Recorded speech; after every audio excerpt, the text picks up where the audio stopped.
Hello and welcome into the Skraby Show for February 6, 2025. Happy birthday to my dad.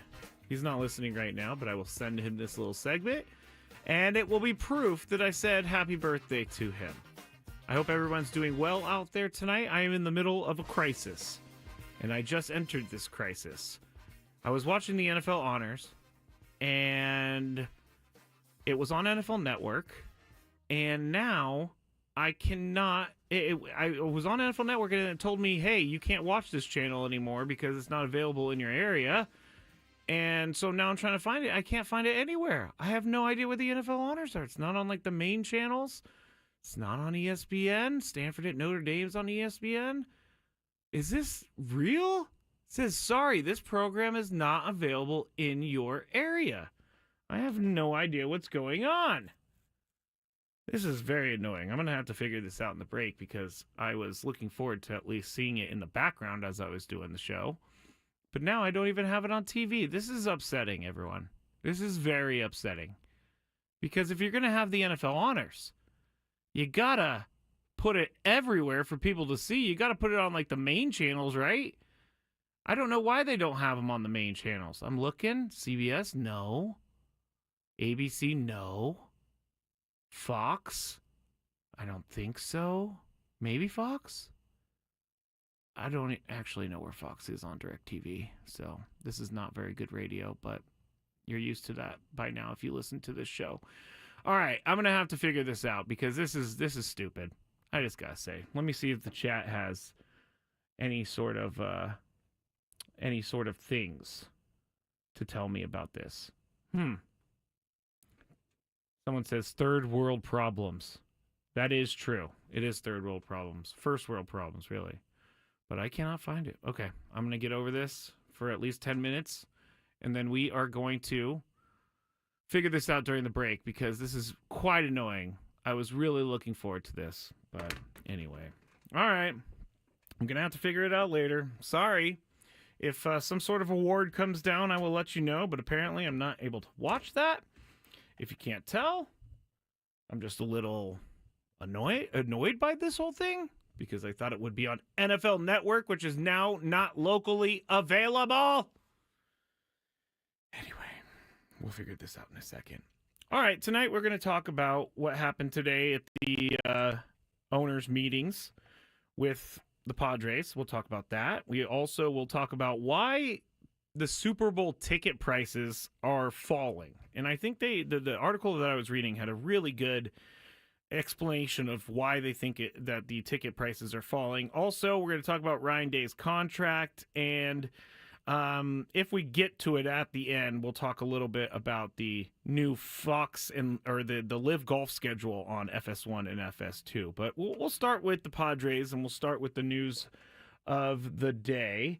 And that would be that MLB owners approved John Seidler as the control person of the San Diego Padres. And this was expected. This is not anything new. This is not something that comes out of left field. John Seidler was named as the control person as long ago as I can remember. He was the first name that I saw as the guy who was going to take over. So the owners have approved this. They have, they're going to be moving forward. And also, and I know that no one is going to, I know no one is really thinking that the Padres were ever going to move, but I do know it was mentioned in Sheil Seidler's portion that there was at least discussion about moving with the Seidler brothers. But they're saying from the meetings, Rob Manfred has said that quote, there has not been a single word or whisper of relocation in the context of the San Diego Padres. San Diego's a great market with a great facility, not a realistic concern. So my mind goes to two things. Number one, I'm going to believe it, and this is what I'm going to actually believe, is that it's not true. I mean, it would be so stupid for anyone to move this team out of San Diego. It would be dumb. It would be a terrible business move. It would be one of the worst decisions in Major League Baseball history. Maybe even the worst decision in Major League Baseball history. It's just like you can't move this team from San Diego. Number one, fans are paying money. buying merchandise, going to games, buying the subscription package, all of that. So money is not an issue with this team. Not to mention, I have not seen the books, so I don't know the actual financials, but I would have to think with everybody I know that's spending money on the Padres, that at least they're doing okay. And I would think that someone coming here to move this team would be a bad business person. And I don't think that person exists. Because if they're at the point where they're owning a team because they're so rich, they've probably made the right decisions in their life. It would be a disaster of a decision. So I'm not going to even really spend any time much more on this because it's not going to happen. But the other thing is what I said or saw on Twitter. If Rob Manfred's saying this, should we worry about it? Because Rob Manfred, might just say things to get people happy and then other things happen down the road that contradict what he said. I don't believe that either. I think Rob Manfred knows that they're going to be staying in San Diego. I don't think Rob Manfred has any reason to lie here. So when I titled the YouTube for Gwen and Chris, Padres aren't moving anywhere, people were very surprised that I titled that. But there was at least some sort of rumor out there that was addressed, has been closed. So we don't have to worry about that, and I never thought we were going to have to worry about that. But, hey, we have to talk about it because it was something to talk about. Now, Rob Manfred also said while he was talking to the media that he's, been aware of the whole thing with the Padres, and he's been aware of what's going on with the Padres, lawsuit situation. And he actually, he says that, I want to make sure I get the right wording on this. And I'll just read the quote from Rob Manfred. "We have an estate plan, a succession plan that Peter filed, clear and written what he intended, and we followed the process that is laid out in the plan. That is the trustee appointing a successor control person. We're looking forward to continued stewardship of the Padres by a member of the Seidler family. That is really non-controversial." And he started it. "We approve John Seidler to be the control person of the Padres once he becomes a trustee of the Seidler Trust." So Rob Manfred saying that, and this is the first time I've actually heard it or read it, but I guess the commissioner of baseball, Rob Manfred, saying that Peter had filed a succession plan with them, and they are following that. Again, I don't know what is true and what is not. We're going to have to wait for that. But if Peter did file a succession plan and John Seidler was named as the person that was going to succeed or take over for him, then I guess that's the answer right there, right? I don't really know when the plan was filed. I don't know if it was filed right before his death or a couple years before his death. I don't know how many times Peter Seidler amended this whole thing. But at least from what Rob Manfred is saying, he's saying that the succession plan that Peter Seidler had laid out is being followed by Major League Baseball. So I guess we have to take him at his word, right? I think that there's many questions that I have just because I'm a curious person and I like to question things rather than just take them at face value. But we'll really find out who has the paperwork when it all comes down in court. Now, there is that other thing that you can do, that Sheila Seidler could do, is settle. If there's a point in time where she feels like maybe she doesn't have the proof, I don't know, she could settle. Or maybe she does have the proof and she wants to go through with everything. And so this really doesn't change anything in regards to that because this was expected. But it is interesting that to hear Rob Manfred say that Peter Seidler had filed clear and written, quote, clear and written what he intended, and we followed the process that is laid out in the plan. So I guess we have to be happy with this. And I'm not really sure which side I'm going to take. I'm not going to take a side right now because, again, there could be something that maybe Rob Manfred doesn't know about. But at a certain point, we will find out everything here. And we will figure out who's going to control the Padres. And we will figure out how to move forward from this whole thing. But in a nutshell, the Padres now have a control person. There is someone who is at least in charge of making the decisions. It's not just up in the air who's making decisions. There is someone that they can go to, that A.J. Preller can go to and ask for more money, or whether or not they should trade someone. It's not so open-ended anymore. John Seidler is that guy. And I do think that this is a good thing.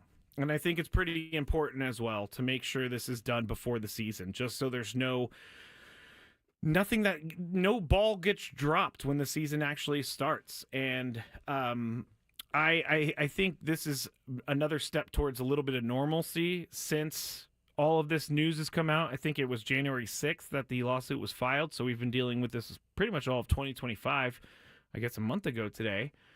But it's good for me that there is some sort of structure in place. That's what I wanted to see heading into the year. At least have someone that is able to make decisions, that is able to hear people out, that is able to move this franchise forward. And that's the deal. So going into the year, John Seidler's the control person. And again, Rob Manfred saying that they are following Peter Seidler's succession plan. And again, we will have to wait and see what happens with this. But at least there is some sort of news today that we can get behind, and we can kind of move forward a little bit with the Padres season. Now, have the Padres signed anybody else? No, they have not. But spring training is just 6 days away.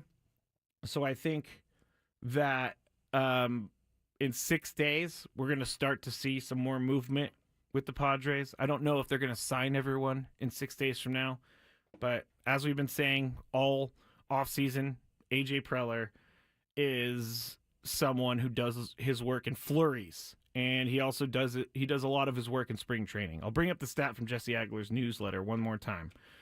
At the end of last year, there were 12 players on the roster for the Padres that were not on the 40-man roster when 2024 started. So that is a lot of change. And that's no different for this team. I don't think we're going to see any big moves, but I do think there's going to be a flurry of changes here in a little bit. And so that's what we got on the Padres tonight. If any other news comes up, I will let you know. And hey, at least we have structure. That's what I'll say.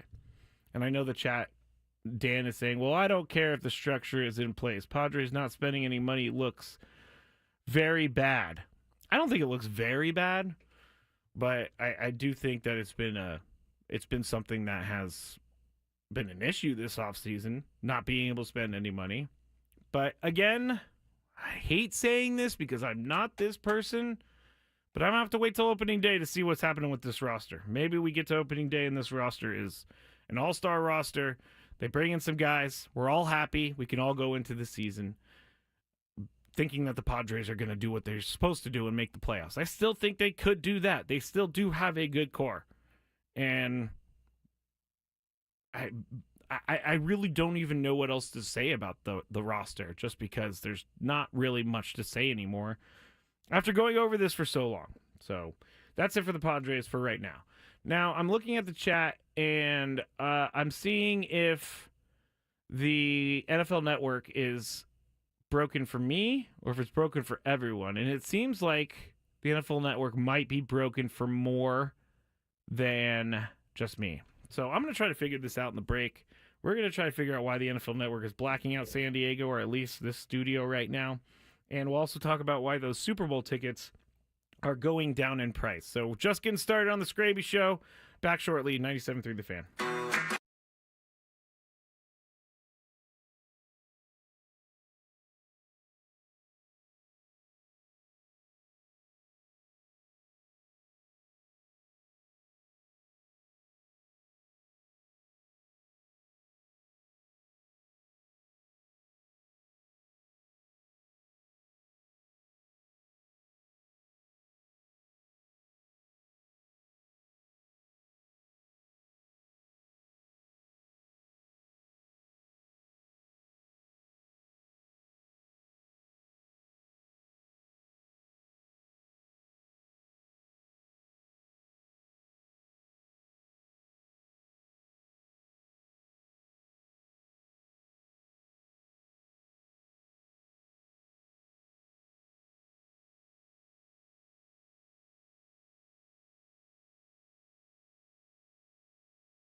right, back here. Odyssey Palace, 97.3 The Fan. Matt Skraby, The Skraby Show. You can watch us on YouTube. Just search 97.3 The Fan. Or you could go to Facebook, or you could go to X. I have it up at Matt Skraby, MattsKrab as in boy Y, or 97.3 The Fan SD. All right, so I have figured out this NFL honors situation. It's being tape delayed for the West Coast and some other time zones. I'm not really sure how to handle this in the year of 2025. We are a society of instant news and surprise and intrigue and drama. Tape delaying does not create drama. So I guess it's going to air around 9 p.m. here locally. 9 p.m. Eastern. No, that's 8 p.m. Central Stream. The program will not air live in all time zones. It's going to be later tonight after it's already done, after we already know who won the thing. So this is, and apparently I was looking on Reddit, and there was a post from 5 years ago saying that the NFL honors was tape delayed. Maybe I just forget every year that it's tape delayed, but in 2025, anything tape delayed is just so dumb. It's not good TV at all. Because once I find out the winners, I'm not going to go watch. This is stupid. This is where the NFL doesn't get it. I really don't even know what their reasoning is behind it. Is it because it's too early in the day? They still play Monday Night Football games and Thursday Night Football games right now. I really don't know. And I am dumbfounded by this whole thing. It's 9 p.m. Pacific, according to Katrina. KG says, the tapes are being delivered to the stations by Pony Express. That is true. This is really bad. This is really bad. I just want things to work, everyone. I really do. I don't think it's that big of a deal for me to want to be able to watch the NFL honors on TV in 2025. I could go on complaining about this for another 5 hours, but I guess there's no reason for me to complain about it. Nothing's going to change from it. But this is not a smart move. I don't understand it at all. And so now, when I tell you, it's going to be very non-drama filled, because it's just going to pop up on my phone like this one did. Commanders rookie Jaden Daniels wins Offensive Rookie of the Year. Thank you, Yahoo. I was waiting to see that later when it's tape delayed. So I'm going to tell you everything that happens through push notification. All right. I might complain about this in a little bit. Not sure yet. But let's talk about these Super Bowl ticket prices, because they are falling, and the cheapest ticket get-in price is threatening to fall below $4,000. Still definitely is, a very expensive ticket, but it's still not as expensive as other Super Bowls. And so $4,000, a foursome of upper bowl seats as of Tuesday afternoon were available for $4,122 each. First off, one day I would like to go to a Super Bowl, but it's going to have to be through work, because I don't have the money to pay the $4,000, and I don't really want to pay $4,000 to go see a Super Bowl. I've actually talked to many people that have gone to Super Bowls, and of course the Super Bowl is fun. You get to see the halftime show. You get to see, the championship game of the NFL. But they say that during the commercial breaks, it is so boring, because the commercial breaks are really long and there's a lot of just standing around. And so a lot of the people I've heard from that have been to a Super Bowl have told me it's much better to watch on TV at home. And I think a lot of things are like that, but a Super Bowl is something I do want to go to one day. And but not for $4,000. Last year I was looking into going to the Super Bowl in Vegas between the Chiefs and the 49ers, and it was way too expensive. So I looked at the tickets, and that was my decision. Nope, not going. because it was too expensive. But anyway, they're saying that some of the price drop is for a couple reasons. And one of the reasons is actually really smart that I never even thought of. And that's not just because the matchup is the same as 2 years ago. So 2 out of the last 3 years, it's going to be Eagles and Chiefs. But what they're saying is the last time that they played, it took Eagles fans, the Eagles fans bought their tickets, bought their travel stuff, their accommodations, their flights, all that stuff. And because the Eagles hadn't been in the Super Bowl in years, Eagles fans wanted to take part in this, and so they did pay all the money for it. But they're saying that maybe those fans that came to the Super Bowl 2 years ago, the Chiefs or Eagles fans, just don't have either A, the money to do it, or B, they just don't want to do it again. So that definitely makes sense to me.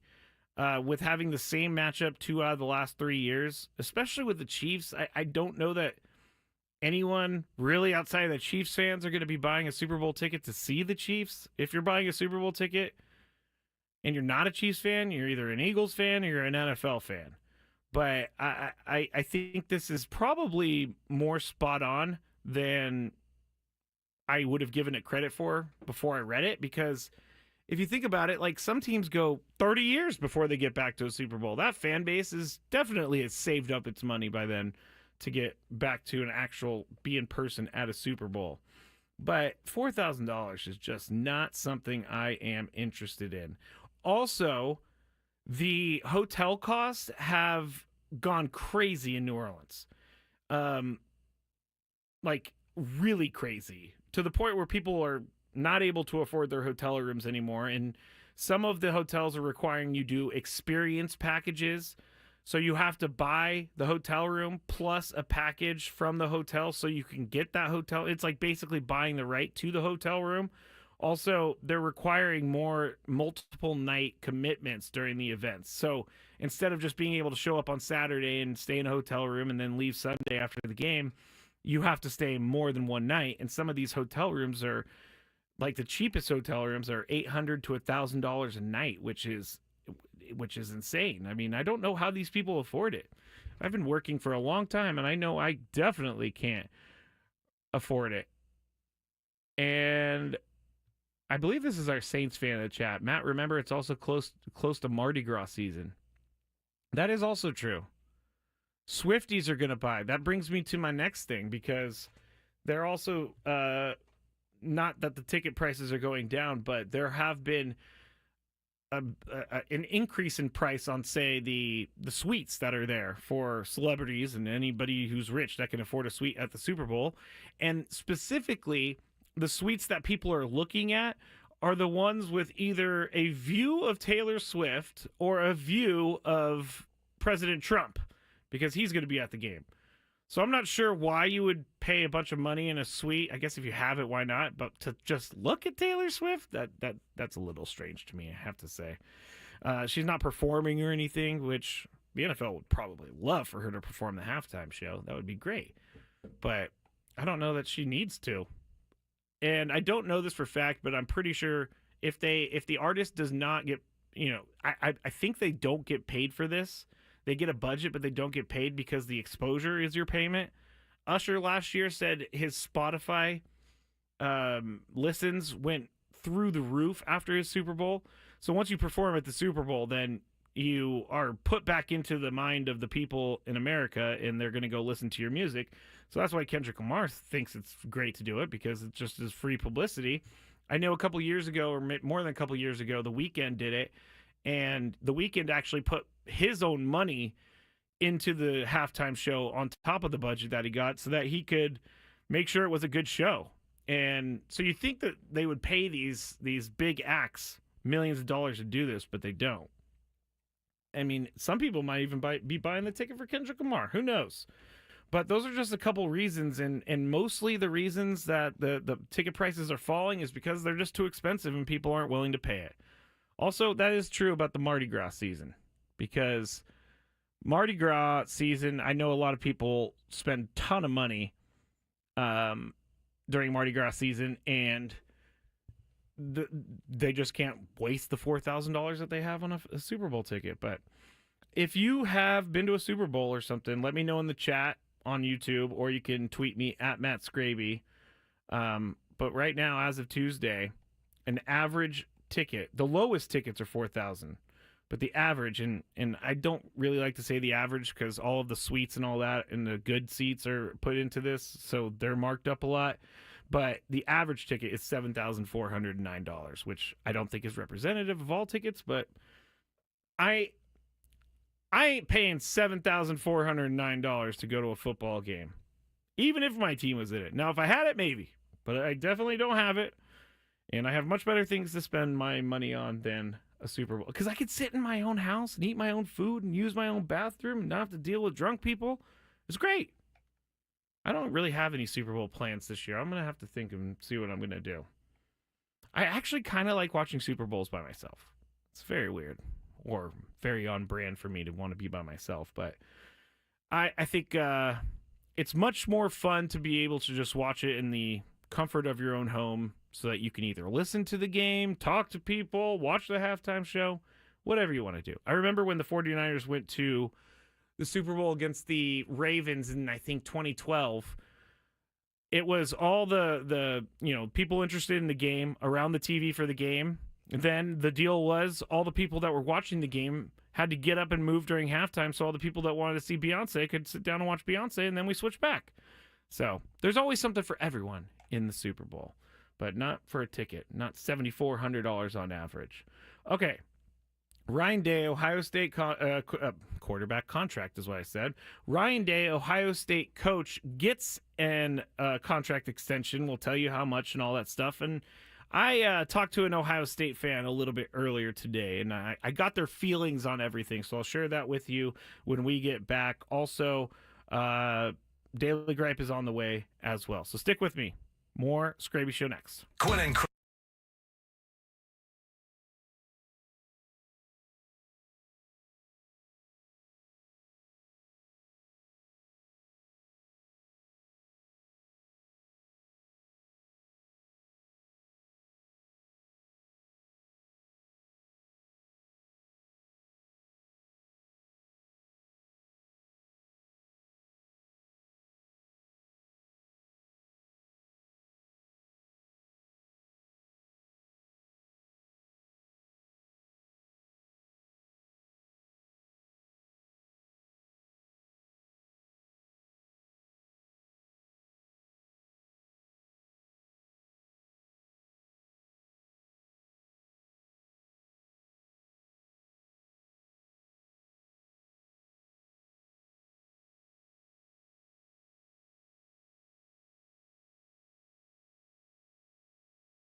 Final segment here on the Skraby Show, 97.3 The Fan. You can check out the show on YouTube. Just search 97.3 The Fan or go to my Twitter at Matt Skraby.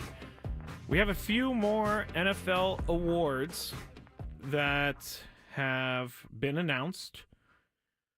And I can't watch it because they're tape delaying the stupid award show. If you can't tell, I'm a little angry about that. But Defensive Player of the Year goes to Broncos cornerback Patrick Surtain II. He's the first DB to win Defensive Player of the Year since 2019, and he is very good. He's a lockdown corner, so I'm not surprised at all that he won Defensive Player of the Year. He's awesome. And Saquon Barkley is the 2024 Offensive Player of the Year, which I kind of expected. Why wouldn't you think Saquon Barkley is going to win that? That probably means he doesn't win the MVP, but we already knew that. Joe Burrow is the 2024 NFL Comeback Player of the Year, which he came off of a broken wrist last year. He had surgery, all that stuff. And so I can understand why Joe Burrow is Comeback Player of the Year. They also had the other one that sticks out to me is Sam Darnold. They had him up for Comeback Player of the Year, but I don't think Comeback Player of the Year, that's the spirit of the award. Like, just someone who was a backup last year and then this year they were a starter. That doesn't really scream Comeback Player of the Year to me. Comeback Player of the Year screams like someone who was injured, who was able to make it back from some sort of bad injury and be good again. Like, J.K. Dobbins was up for this award. I really think J.K. Dobbins should have won. With all the injuries that he's had in his career and being able to have the season that he had in 2024, I'm pretty sure that in my book he's the winner. I can stomach Joe Burrow. Wouldn't have been able to do Sam Darnold. But J.K. Dobbins did a really, really good job this year coming off of another terrible injury. Katrina says, I think they count his wrist as the injury. You know, I get that. I definitely get that his wrist is the injury. But I can't say that he wasn't... his story wasn't better than J.K. Dobbins' story. I'm not Joe Burrow had a wrist issue. He had some surgery, worked his way back through it, had an amazing season, Joe Burrow did. But what J.K. Dobbins did coming back from, like, serious career-threatening injuries year after year... He's torn his Achilles a couple times. I believe he's torn an ACL. So I really think that he should have won Comeback Player of the Year. But they chose Joe Burrow. So that's it for now. I'm going to update you more as we go along, but nothing has been announced yet. So I was talking about the Ryan Day hiring. And then we're going to get into another thing that I really want to rant about because we didn't get to talk about it during Gwen and Chris, but Major League Baseball, outside of what they did with the Padres today, did something that I don't know that there's an explanation for.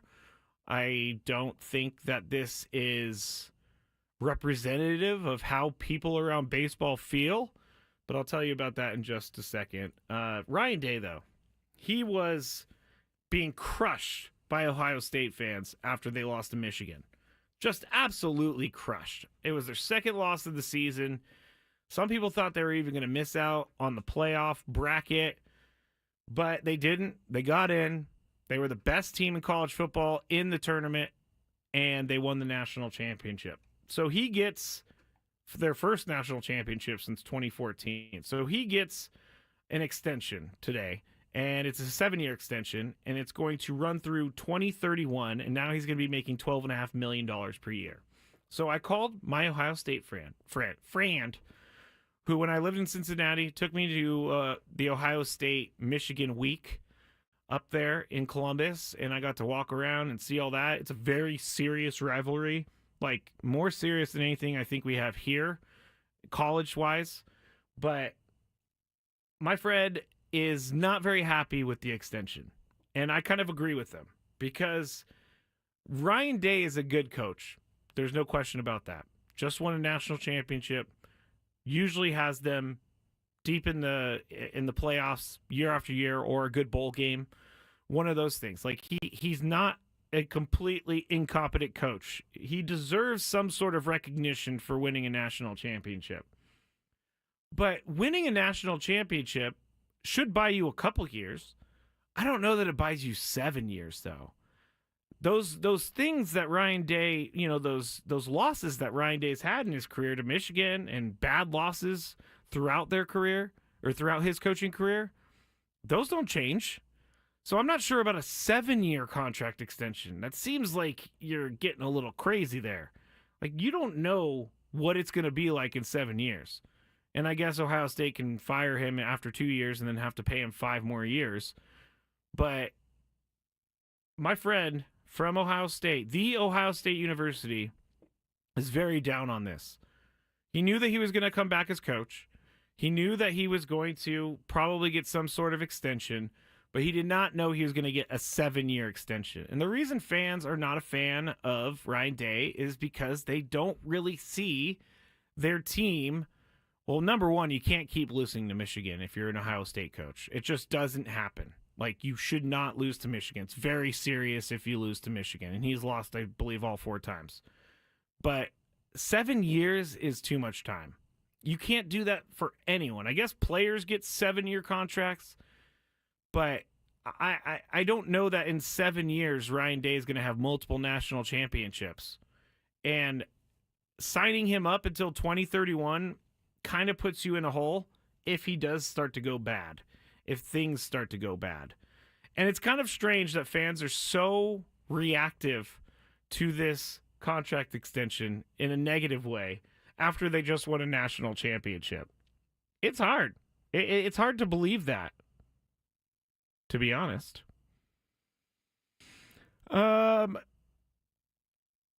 Mar has Franz, the chat says. Thank you very much. Even Joseph says, even if he wins the championship, them still losing to Michigan all the time. Yeah, they are. So that's why I don't understand it.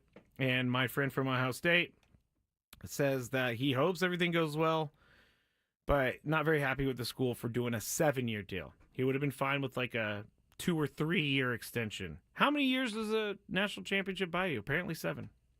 Apparently 7 is the answer. All right, we have a little bit of time left. We're going to go into something that I didn't see until we started the Skraby Show, and someone on the chat alerted me to it. But the news out of the MLB owners meetings is saying that MLB owners have elevated A's owner John Fisher to their executive committee, the commissioner said. Which, this is a big old slap in the face to a lot of people. And this is what I'm talking about with Rob Manfred not getting it. You can't, why, and this goes back to yesterday with Jimmy Butler. Why are we rewarding bad behavior with great things like $111 or $21 million contract, whatever it was? Why are we rewarding bad behavior? John Fisher has not spent a dime on the A's for years and years and years and years and years. He has not cared about his team for years. And this whole fiasco with the A's moving to Vegas, no one knows if it's going to happen. They're going to be playing in a AAA ballpark for the next 3 years. This is where I cannot stand behind Rob Manfred whatsoever. This is failing up. You're allowing someone who is not a great owner to get into the executive committee? What makes you think that this guy, the A's owner, who is only spending money now because he's being told to, what makes you think that he's a good brain to have in that room? I don't think he has a good brain to be in that room, because clearly he has done nothing for the A's or the A's fans. John Fisher is that guy who is only concerned about making money off of his team. He is not concerned about winning a championship. He's not concerned about his fan base. He's not concerned with any of that. All he wants to do is make money. And, of course, that's what owners want to do. But I think other owners, some owners in sports, really care about their team winning. But putting him on the executive committee has me a little worried. It 100% has me a little worried about which direction Major League Baseball is going. Because that's not a guy I want anywhere near decisions that are being made for the betterment of baseball. Like, someone's asking me, is he worse than Dean Spanos? Maybe. I mean, they're probably the same. They're probably the same in my book, just because they really don't care. They just want to look good in front of the cameras and they want to make money. But to put John Fisher on this executive committee, I'm going to ask Tony tomorrow what an executive committee really does. Maybe it's just I don't know, maybe it's just some sort of big title. But if you look at all the comments, I love reading comments. I love reading comments because everybody's spot on. What a joke MLB is. Wow, even Failing Up fails to accurately describe this situation. MLB has become a complete joke. I don't think MLB realizes just how easy it is for people to quit the league and even the sport itself. They looked at what happened after the 95 strike and thought they'd like some more of that. One can both cherish memories of what was and loathe what something is now. Wow, that was a deep comment from a comment reply. The A's spent here's another comment that's kind of laying it out a little bit. The A's spent 2005 to 2016 focused on trying to move to Fremont. And I remember this because I went to college up there during that time. It was a big deal. They wanted to move to San Jose. They wanted to move to the Fremont, San Jose area. And it just was never going to happen because the Giants, San Francisco Giants, at the time, had control over that area, meaning they didn't want the A's to move in on their area so they could take fans away, which the Giants are kind of messed up in that regard for doing that. But they weren't able to move to San Jose. They chose Howard Terminal in late 2018. They actually took forever, I guess, to make the plans for this. They missed deadlines, and they kept changing what they said they were going to do. The city of Oakland raised nearly $1 billion for the team to build a stadium. The A's walked away when everything was close to going down, and in 2021 is when they decided to leave Oakland. And it's almost like I'm living in some sort of fake world right now where the NFL Honor Show is being tape delayed in 2025, and John Fisher, the owner of the A's, is promoted to an executive committee in baseball. This is why people say baseball's stupid, and this is how baseball will lose people. Now, how many people are going to get into the weeds with an owner of another team and finding out what he did and really taking the time and energy like I have to hate him as much as I do right now?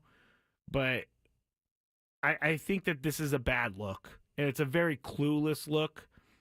And Rob Manfred, this is proof as to why he doesn't get it at times. Like the time that he said, what did he say? He said the piece of metal or the piece of junk, or it's something about the World Series trophy just being a piece of metal. Like, he doesn't understand the players actually really try their entire career to get to that point, to get that. Rob Manfred says interesting things that aren't very serious and then backs away from it like it was a joke. Like when he said the golden at bat thing, he wasn't saying that he was the guy who was going to, have that idea, but he said owners were talking about it. That's one of those examples of when people laugh at baseball when you do the golden at bat thing. It's just really terrible. Okay. I was looking at the chat. Everybody's with me on this John Fisher thing. I can't find one person who thinks that John Fisher is a good owner. I can't find one person. Snoop Dogg had a really, really good joke. Now, if you haven't seen at the NFL Honors, because you can't see, just because it's being tape delayed, if you don't know, if I haven't said that already, it's being tape delayed in 2025. Snoop Dogg made a really, really funny joke about Bill Belichick's girlfriend. Sorry, I'm trying to find it. And Bill Belichick's girlfriend is very young, if you don't know. I think she's in her 20s. Bill's 72. But he also, and if you haven't seen what she's wearing tonight, it's quite revealing. So here's Snoop Dogg talking to the crowd. Cowboys was good. I remember back when the Chiefs was bad. And I remember, what was it? Bill Belichick's girlfriend wasn't even born yet. And then they show her on the screen, and I don't even really, honestly, I don't know why Bill Belichick's there, because he didn't have anything to do with the NFL this year. But the hardest part about hosting these things would be to make those jokes and just keep moving. I wouldn't be good at that. But Snoop Dogg already in the first couple minutes apparently making jokes about Bill Belichick's girlfriend, and I'm here for it. What's annoying Skraby today? Let's find out. It's time for the Daily Gripe. I'm looking on the chat right now, and Brandon said this whole Skraby Show is gripes tonight between the awards show and John Fisher. I don't know if that means you like the gripes or you're a little feeling down right now. Do I need to do like a positive gripe? I don't know. Here's my gripe for today, though. I hate doing laundry. I may have already used this one before, but when I was doing my laundry earlier today, I absolutely hate doing laundry. And it's not because it's hard or anything like that, but it's because it takes forever, and I hate having to hang things. I hate having to fold things. I hate having to put things away. If it were up to me, I would just pick my clothes out of the hamper every day, the clean clothes, out of the hamper every day, and just wear that and move on with my life. But that's not how it goes. I have to do my laundry, have to put everything away, and I also have to put everything away, too, because Lucky sheds over everything, so if it's on the floor or near the floor, it's going to have about 1.5 inches of Lucky hair on it, so I have to make sure it's off the floor and hung up. But I hate doing that. I hate making my bed. Making the bed thing is not terrible, but it's not my favorite thing to do. And one of my favorite things to picture when I'm having a bad day, someone showed me this years and years ago, is try and picture a T-Rex trying to make a bed if you're having a bad day. Because a T-Rex would have a really hard time making a bed with his little short arms. He or she, little short arms. It would be very difficult. So that's what I think about when I'm having a bad day, is how bad of a day a T-Rex would have making a bed. All right. That was a lot of complaining, but hey, it's where we went tonight. Tomorrow, we'll be back at it. Gwen and Chris are going to be talking about the Super Bowl. We have a countdown. We're also going to be talking about the Genesis Invitational. Ben and Wood start at 6 a.m. Annie and Nelson at 10 a.m. And I'll have another Skraby Show for you all tomorrow night. Thank you for joining me. Thank you for being with us here on 97.3 The Fan. Talk to you tomorrow.